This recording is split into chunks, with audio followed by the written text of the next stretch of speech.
tika ifangala baraka Amisa talak matama zatsy anary anao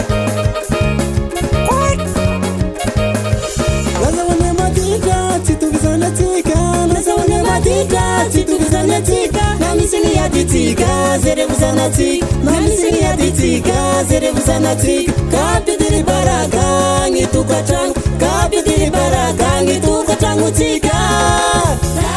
Iputana matamo Iputana matamo Aputani matamo Aputani matamo Aleba Sima mapalera no pensana tika matamo Slarap san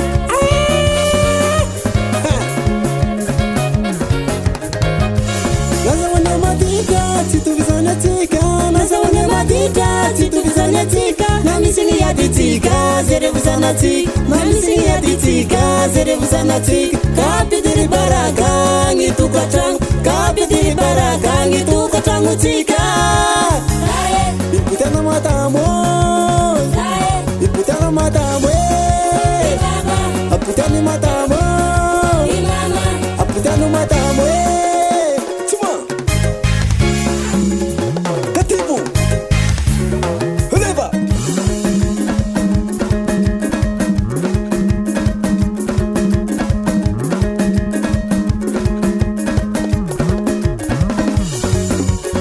Iputana changu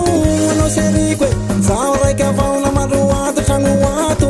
La malahelu ngisala tika tu inama mitati mama Malahelu sanengalo Akori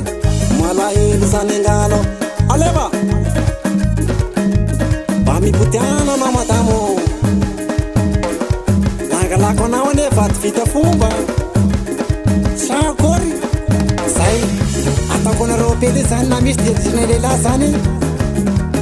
Tsy to zany atsika Sai Anaroko zao solta Aleba Omeo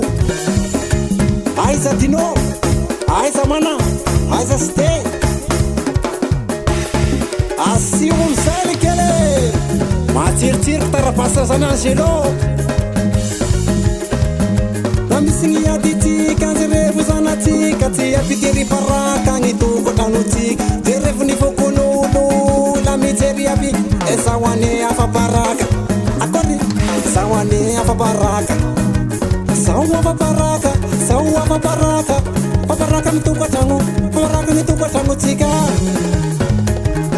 Zay afa baraka le tsika madama mifokonolo Jerevo fokonolo mijery aby Mahamengatsy Tsy mety Ipitiana trano la azo atao na de misy ndritradritra kely atao Zay Omeotia Omeotia Omeotia Omeotia Asio tsaratsara amizay dino Aleba Zay le rotsy afoizako anao zandry kely Ahoana izaho zela Aleba Isarako anao saky lehilahy mikarakara Tsy taitra fokono la mitivitsy kamera Mitivitsy magnambony Mitivitsy magnambany